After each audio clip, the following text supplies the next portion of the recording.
anak-anak, semoga kalian selalu sehat di rumah. Nah, kali ini kita akan belajar tentang bab 2, aransemen melodi lagu untuk vokal tunggal dan kelompok vokal seni budaya kelas 9 semester 1.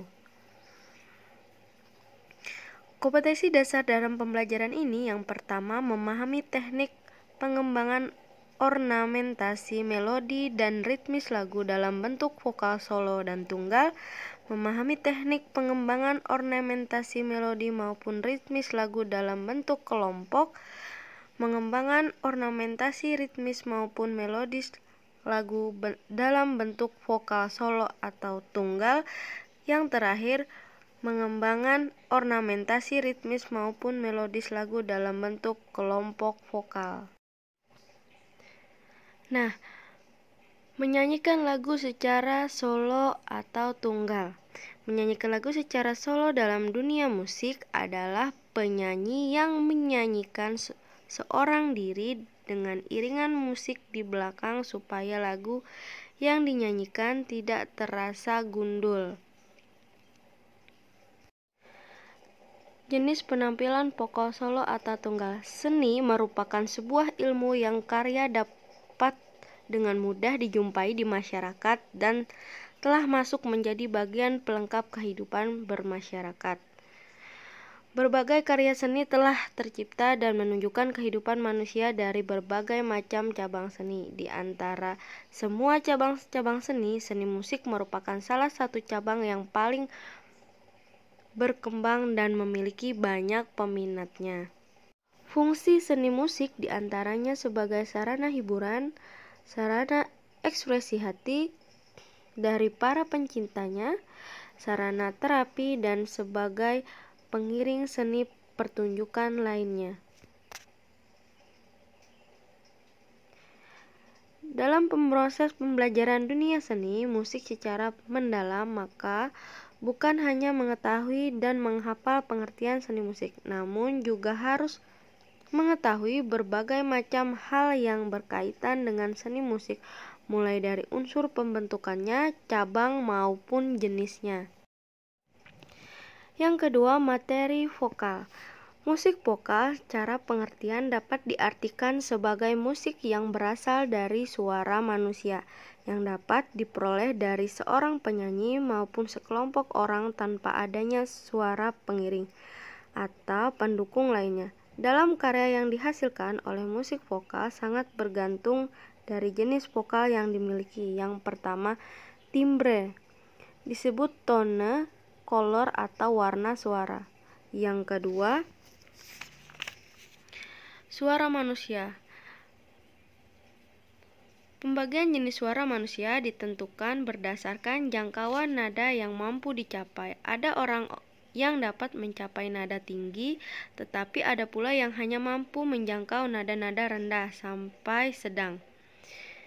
Nah, berikut pembagian jenis suara manusia. Yang pertama, suara anak-anak. Suara anak-anak dibedakan menjadi dua, yaitu suara tinggi dan suara rendah. Suara orang dewasa dibagi menjadi dua, suara perempuan dan suara laki-laki. Suara perempuan dibedakan menjadi tiga. Yang pertama, sopran atau tinggi, mezzo-sopran atau sedang, alto atau rendah. Nah, sedangkan untuk pria dewasa dibagikan menjadi tiga. Yang pertama, tenor tinggi, bariton sedang, dan bass rendah. Nah, yang ketiga, teknik vokal. Teknik vokal selain ditentukan oleh organ-organ tubuh, mutu, dan pembentukannya, suara manusia juga didukung oleh beberapa teknik vokal, di antaranya intonasi, resonansi, artikulasi, pernapasan, dan pembawaan.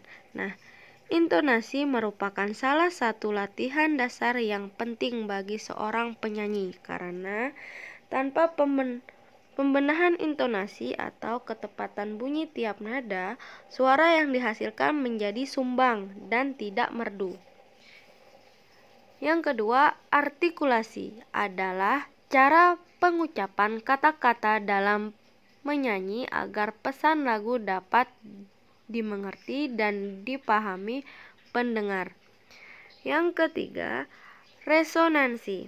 Resonansi adalah suatu gejala bunyi yang dikembalikan dari suatu ruangan, semacam gema yang timbul karena adanya ruangan berdinding keras sehingga sanggup memantulkan suara.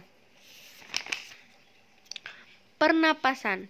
Pernapasan adalah keluar masuknya udara melalui paru-paru. Udara yang digunakan saat menyanyi lebih banyak dibandingkan persediaan untuk bernapas sehari-hari. Nah, yang terakhir, pembawaan.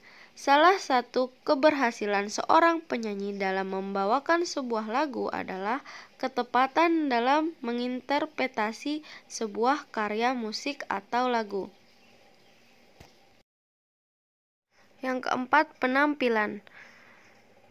Menampilkan lagu yang telah diaransir di kelas dengan musik vokal atau bernyanyi perlu pengetahuan dan teknik vokal. Musik vokal ialah musik yang dibunyikan dengan suara manusia atau mulut, disebut dengan menyanyi.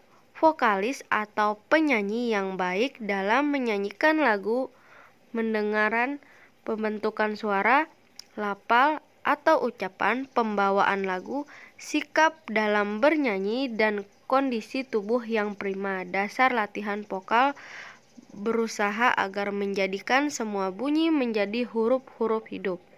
Nah, latihan vokalis bertujuan untuk memelihara dan menyempurnakan sambungan huruf hidup dengan segala seluk-beluknya, supaya menjadi bulat, bersih, merdu, dan indah. Latihan improvisasi lagu secara solo atau tunggal. Ketika melatih vokal, yang terpenting adalah untuk tetap bersabar dan konsisten selama latihan. Banyak orang tidak sabar dan konsisten ketika berlatih menyanyi dan akhirnya melakukan lebih banyak kerusakan daripada kebaikan.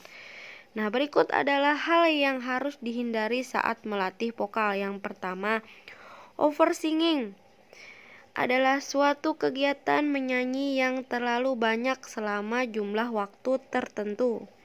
Kedua, overpowering, terlalu memberikan tekanan atau mendorong suara kamu untuk mencapai not-not tertentu dapat menyebabkan kerusakan otot vokal. Yang ketiga, praktik yang tidak tepat. Pernahkah mendengar istilah practice maker perfect? Sebenarnya, praktik yang perfect yang mampu membuat menjadi sempurna. Penting untuk menguasai teknik-teknik yang dapat dirancang untuk memperkuat dan melatih otot-otot vokal agar mampu bernyanyi dengan mudah. Nah, yang keempat, pengistirahatan vokal yang kurang memadai. Praktek yang berkepanjangan dapat menyebabkan penumpukan dalam lendir, kelelahan vokal, kerusakan vokal, dan kekurangan rasa percaya diri bernyanyi. Yang kelima, kegagalan untuk tetap konsisten. Sangat mudah untuk menyerah untuk melakukan latihan suara setelah melakukan selama beberapa waktu. Nah, yang terakhir, teliti dalam memilih makanan dan minuman. Secara umum, makanan atau minuman apapun yang kita konsumsi tidak akan melewati dan mengenai pita suara kita, karena seluruhnya berbeda. Pita suara disalurkan pernapasan. Jadi, kalau ada makanan atau minuman yang masuk, refleks tubuh kita pasti batuk, tersedak. Nah, tugas kalian di rumah adalah yang pertama, apa fungsi seni musik untuk kehidupan? Kedua, apa yang disebut dengan artikulasi? Ketiga, berdasarkan apakah pembagian suara manusia? Yang keempat, apakah arti dari aransemen? Tolong dikerjakan dengan sungguh-sungguh. Bisa mencari referensi bacaan dari manapun. Selamat belajar.